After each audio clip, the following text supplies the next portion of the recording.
जहां ये बंधन भ्रमात्मक हटा तो परमानंद की बाढ़ आ जाएगी। आप भावना भी नहीं कर सकते, संसारिक शब्दों में कल्पना भी नहीं कर सकते कि परमानंद सुख कैसा होता है, क्योंकि जितनी भी रची हुई सृष्टि वो ब्रह्मा के द्वारा रची हुई है। ब्रह्मा के द्वारा रची हुई संपूर्ण सृष्टि त्रिगुणात्मिका माया है। यहां परमानंद की कहीं कोई अनुभूति की बात ही नहीं है। जब तक विषयानंद का त्याग नहीं होगा तब तक परमानंद की अनुभूति नहीं होगी। जब तक ज्ञान नहीं होगा तब तक विषयानंद का त्याग नहीं होगा, या प्रेम नहीं होगा तब तक विषयानंद का त्याग नहीं होगा। बड़ा कठिन है मन और इंद्रियों को प्रभु में लगाना। बातें बना लेना, प्रवचन कर लेना, प्रवचन सुन लेना, वाहवाही इकट्ठा कर लेना, खूब धन एकत्रित कर लेना, खूब नाना प्रकार के भोगों को भोगना, ये कोई खास बात नहीं है। ये स्वाप्निक है, ये एक अच्छा स्वप्न है, लेकिन जब जगेंगे तो खाली हाथ होंगे। स्वप्न का कोई भी वैभव, भोग, सामग्री, परिवार जागृत होने पर कुछ नहीं होता, कुछ नहीं, 100% झूठा। ऐसे ही ये जो ब्रह्मा के द्वारा रचा हुआ संपूर्ण संसार है, जब आप भगवदानंद का जरा भी अनुभव करेंगे तो जेहि जाने जग जाए हेराई, जागे जथा स्वप्न भ्रम जाई। जिस परमात्म तत्व को जान लेने के बाद संसार ऐसे गायब हो जाता है जैसे स्वप्न में नाना प्रकार के पदार्थ, अनुकूल प्रतिकूल, व्यक्ति अनुकूल प्रतिकूल देखा, पर जब जगे तो कुछ नहीं था। उमा कहूँ मैं अनुभव अपना, सत हरि भजन जगत सब सपना। ये स्वाप्निक पूरा का पूरा जितना ब्रह्मा ने रचाया, आ ब्रह्म स्तंभ पर्यंतम सर्वम मायामयम जगत, सत्यम सत्यम पुनः सत्यम हरेर्नामयु केवलम। तिनके से लेकर ब्रह्मलोक तक जितना कुछ है ये सब जादू का तमाशा है, माया है। आ ब्रह्म भुवनान लोकान पुनरावर्तिनो अर्जुन, हे अर्जुन इसमें मत फंसो। ये सब बार बार जन्म मरण का चक्र बढ़ाने वाले हैं, मिटाने वाले नहीं हैं। यहां से लेकर ब्रह्मलोक तक एकमात्र सच्चिदानंद में वृत्ति लगा दे, चाहे गृहस्थ हो या विरक्त हो, अपने अपने धर्म का पालन करते हुए वृत्ति को नाम में लगाना है, नाम में जीवन करना है। बातें बना लेना, ज्ञान की बातें उपदेश कर लेना बहुत सरल है, पढ़ लो सुना दो, लेकिन इनको अपने आचरण में उतार लो। सोई महात्मा, चाहे वो गृहस्थ हो या विरक्त हो, शास्त्र की आज्ञा के अनुसार अपने अंतःकरण को चलाना ये महात्मा का लक्षण है। मन और इंद्रियों को स्वतंत्र रूप से भोगों में छोड़ देना ये विषयी पुरुष का लक्षण है। प्रायः बहुत संभालने पर भी, बहुत वर्षों तक इनको संयम में रखने पर भी कभी अहंकार ना कर ले कि मैं संयमी हो गया, मैं जितेंद्रिय हो गया। जब तक प्रभु का मिलन ना हो जाए तब तक मन और इंद्रिय पर विश्वास न करे कि मैं अमुक भोगों का विजयी हूं, त्यागी हूं। नहीं, कभी भी फिसल सकते हो। इसलिए आजीवन भगवत मार्ग के पथिक सावधान रह करके कभी गर्व नहीं कि मैं जितेंद्रिय हो गया, मैं मनोनिग्रही हो गया, मेरा क्या माया बिगाड़ सकती। नहीं, शिव विरंचिका मोहई को है बपुराण। और कौन बेचारा माया से युद्ध कर सकता है जब ये बड़े बड़े, तो क्या करें, बड़े मत बनो, छोटे बन जाओ। दैन्य हो जाओ तृणादपि सुनीचेन, कोई नहीं तुमसे प्रश्न करेगा, न माया न भगवान।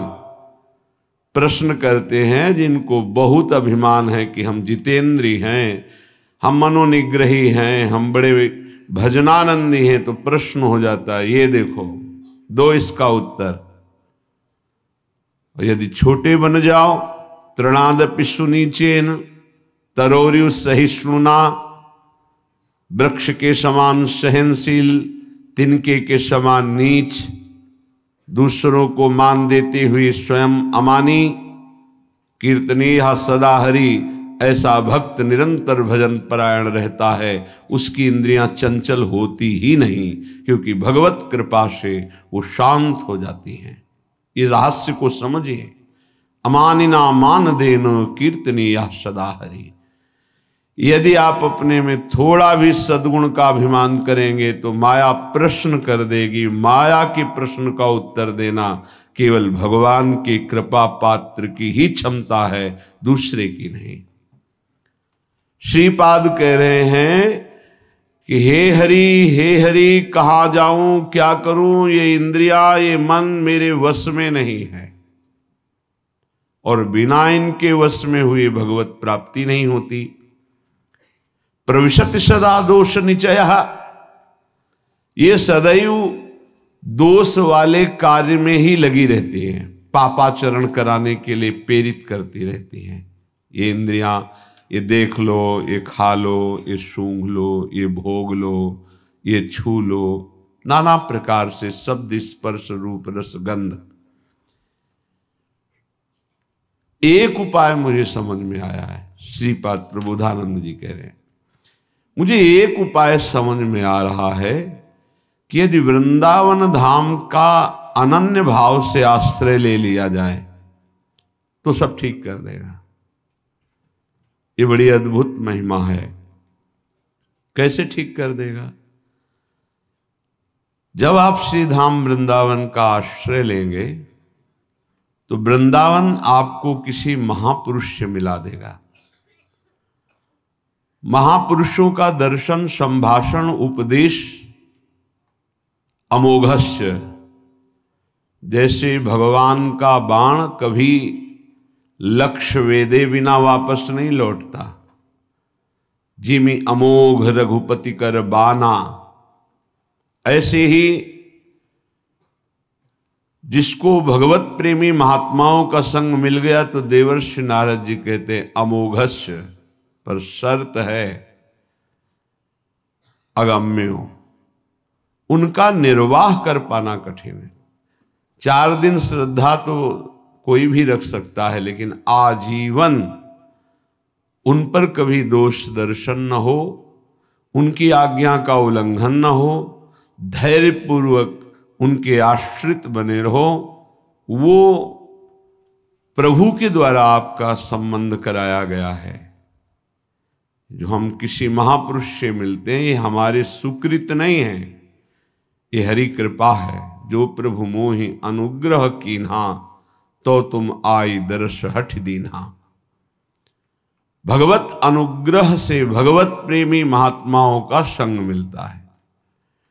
भगवत प्रेमी महात्माओं के संग से हमारे दुष्संग का नाश हो जाता है। सर्वसंगोपहो हिमाम, जो संत संग है वो समस्त संगों से आपको अलग करके एकमात्र श्री भगवान में आसक्ति प्रदान कर देगा। इसीलिए श्रीपाद कह रहे हैं आप श्रीधाम वृंदावन का अनन्य आश्रय ले लो। वास सब कोई नहीं कर पाएगा। यहां का वास करना वही फल जो वास करने से मिलता है आश्रय से मिल जाएगा।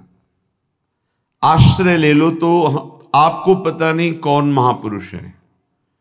संत महापुरुषों की पहचान केवल भगवान जानते हैं या उसी कोटि का महापुरुष हो तो जानते हैं, अन्यथा नहीं। तो श्रीधाम वृंदावन महापुरुषों की खेती है। जैसे गन्ने की खेती एक से एक गन्ना। ऐसे ये खेती है, प्रेम खेत इसे कहा गया है। अद्भुत खेत महामनमथ को, महामनमथ महाप्रेम को कहते हैं।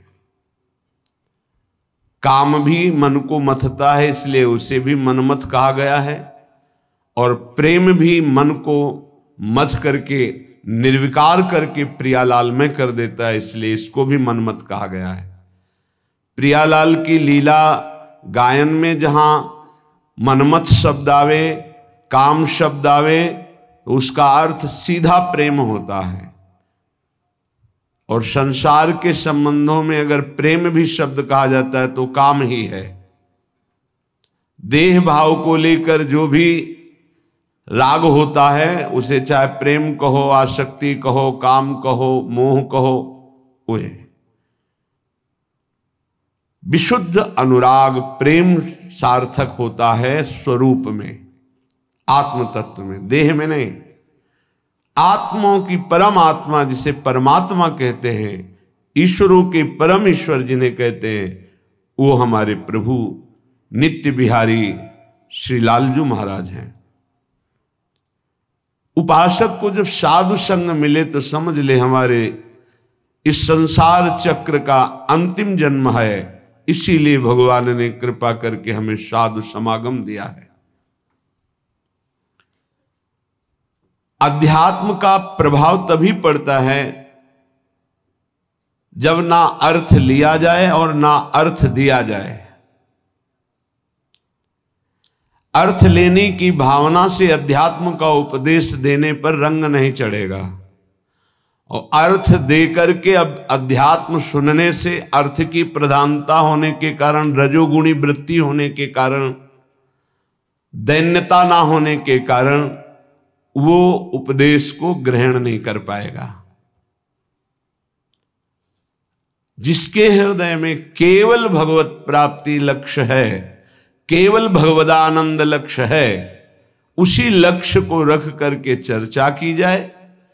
और केवल भगवत कृपा है इसलिए मुझे साधु संग मिला, सुनने को मिला, ये भाव रखा जाए तो कथन और श्रवण से निश्चित भगवत प्राप्ति का मार्ग प्रकाशित हो जाएगा। जब तक भगवदानंद के सिवा और कोई आकांक्षा अंदर रखी जाती है तो उसे कपट कहते हैं। यदि कपट रख करके अध्यात्म की चर्चा की जाए तो उसका कोई प्रभाव न कथन करने वाले पे पड़ता है, न श्रवण करने वाले पे पड़ता है। चौथी भगति मम गुणगन करई कपट तजी गान। ये जो भगवत चर्चा है, स्वांता सुखाय तुलसी रघुनाथ गाथा, ये आत्म सुख के लिए गान की जा रही है। मान प्रतिष्ठा, यश, कीर्ति, रुपया, पैसा, भोग सामग्री, प्रणाम, नमस्कार, वाहवाही, ये सब इसका लक्ष्य नहीं है। अगर ये लक्ष्य है तो प्रभाव नहीं पड़ेगा, न कथन से न श्रवण से। यदि भगवद आनंद लक्ष्य है तो श्रवण सुनत प्रापक रति राधा पद अम्बुज सुकुमार। सुनने मात्र से प्रियालाल के चरणों की प्रीति हृदय में प्रकाशित हो जाएगी। गावत श्रवणन सुनत सुखाकर विश्व दुरित दवनी। गायन करने से, श्रवण करने मात्र से संपूर्ण विश्व के पाप नष्ट हो जाएंगे। कोई भी कहीं भी हो, यदि वो कान में भगवत चर्चा सुन ले तो श्रवण द्वार जाकर हृदय के संपूर्ण मलिनताओं का, पापों का ये शब्द नाश कर देंगे। क्योंकि निष्काम, निर्विकार, चिदानंद भाव की प्राप्ति के लिए लक्ष्य करके जब चर्चा होती है तो उसमें अद्भुत सामर्थ्य होती है। इसीलिए श्रीपाद कह रहे हैं, आप वृंदावन आ जाओ, एक दिन के लिए आ जाओ, इस रज में बैठकर चर्चा सुनो, तुम्हारे हृदय में निश्चित कोई न कोई शब्द अपना अधिकार कर लेगा। और एक शब्द पकड़ लिए पूरे सत्संग में तो आपके जीवन का परिवर्तन हो जाएगा, पक्का।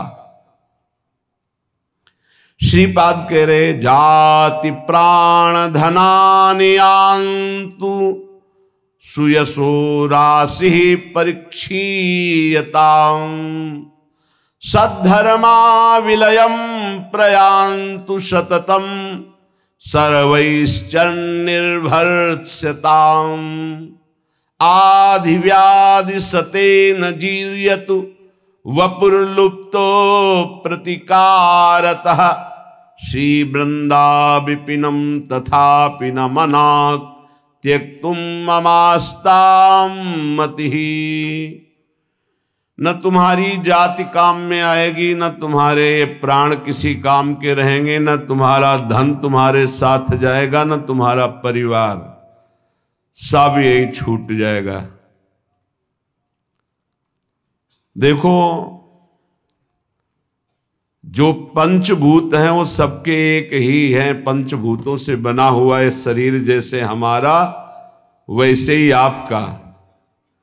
इसमें कोई घटा बढ़ी नहीं है कि 80% हमारा, 75% आपका, 100% उनका, ऐसा नहीं।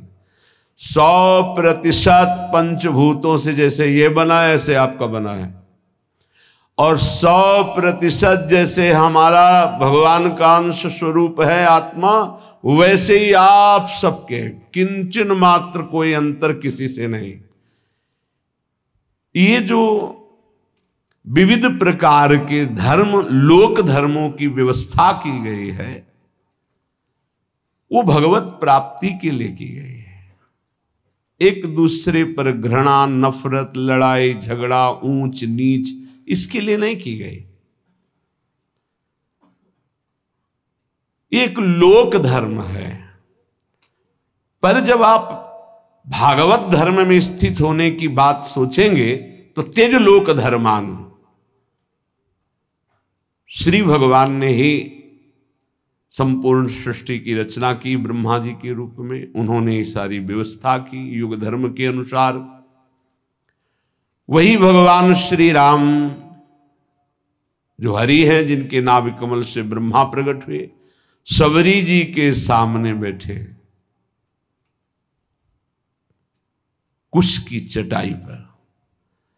बड़े बड़े योगियों के द्वारा पावन किए हुए हृदय कमल में जिनका पधारना कठिन होता है, सबरी माई के सामने बैठे हुए। कौन है सबरी मैया? सब दंडकारण्य के ऋषि, बड़ा ऐसा मतंग ऋषि, सबरी की भावना को पहचाना और अपने पास में कुटिया बनाई और कहा, बेटा तुम निश्चिंत होकर यहां भजन करो।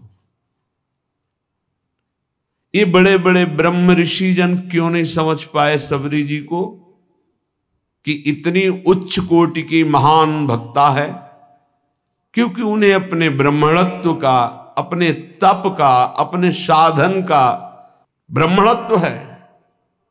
ये भगवान किसी की भी कुटिया में नहीं गए, किसी की तरफ देखा नहीं, उनकी तरफ देखा जो सबरी जी पर भाव रखते थे। तो उनसे पूछ लेते थे कि सबरी मैया का आश्रम किधर है।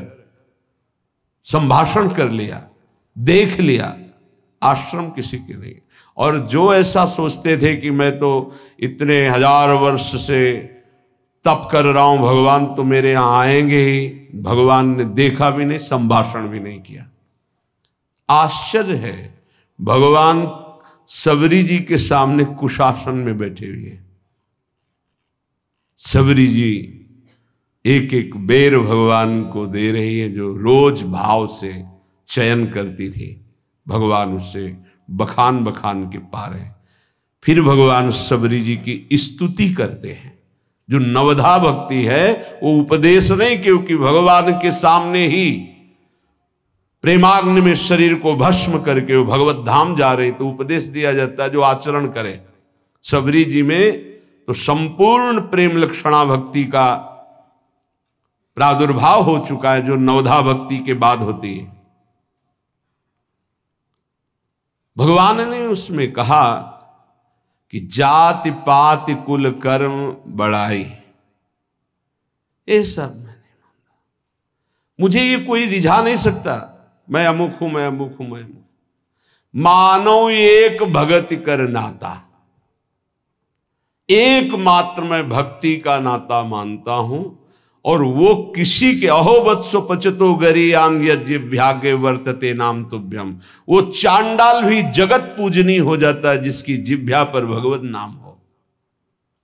जो भगवान का भक्त हो, चरणोदक लेकर पीना चाहिए, वो चाहे स्वपच हो, चांडाल हो, किसी भी कुल में जन्मा हो। और जो भगवान की भक्ति से विमुख है,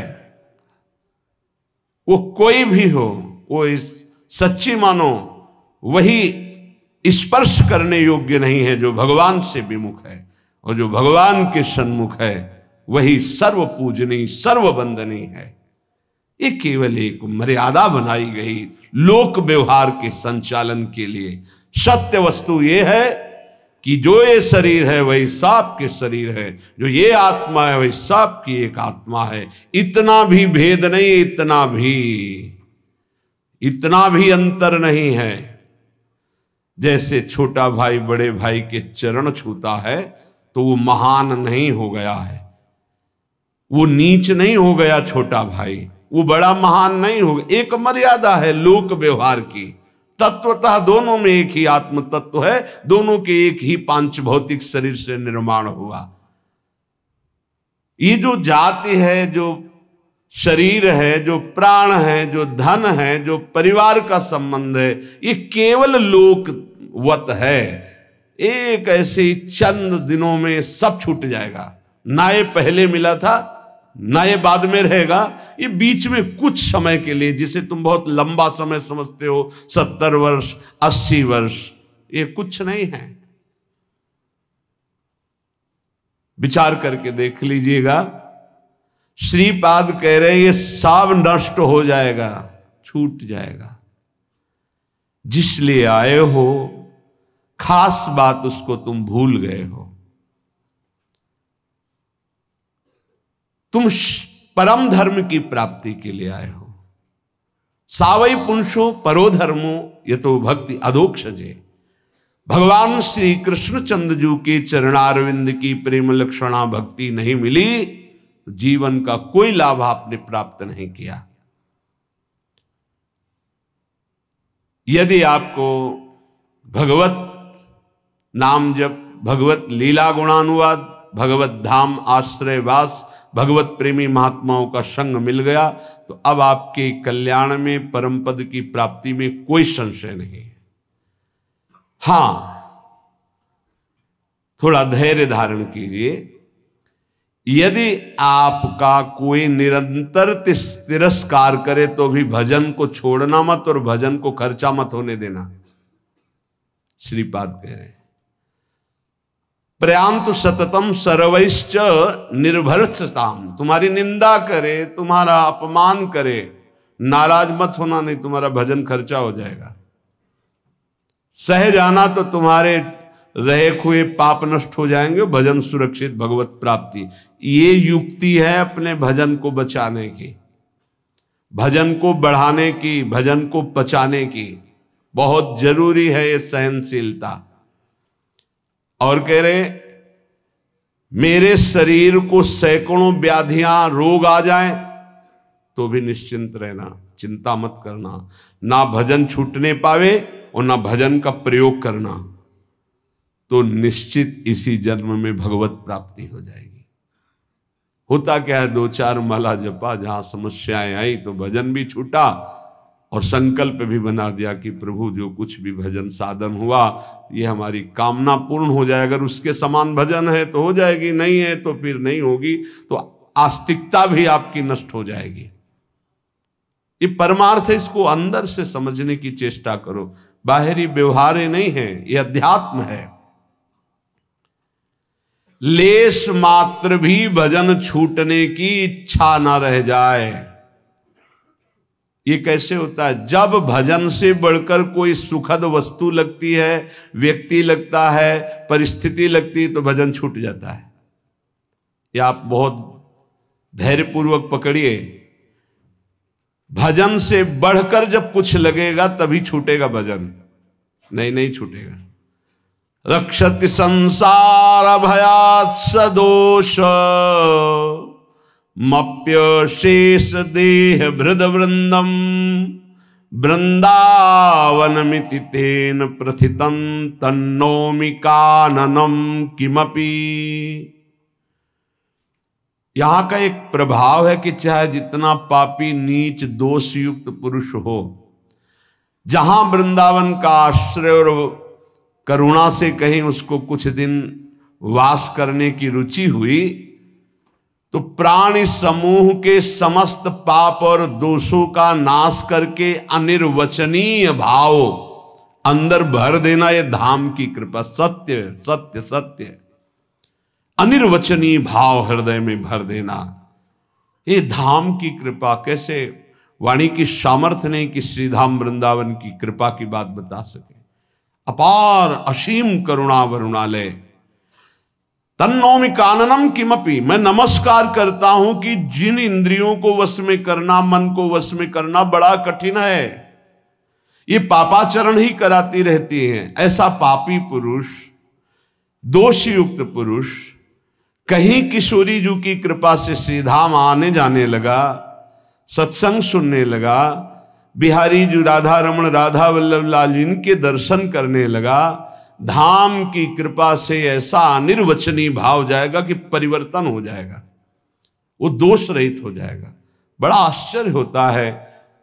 30-30 वर्ष से व्यसन कर रहे हैं, मदिरा पीना, मांस खाना, व्यभिचार करना और आदि आदि, और वृंदावन से शब्द गया, मिले बाद में पहले निर्विकार हो गए। ये चमत्कार कैसा श्रीधाम वृंदावन का, कि भूमि में बोला गया शब्द गया और उसका परिवर्तन कर दिया। और जिसका शरीर वृंदावन आया, यहां की रज लगी, उसमें अनिर्वचनीय भाव आ जाए तो कौन से आश्चर्य की बात है।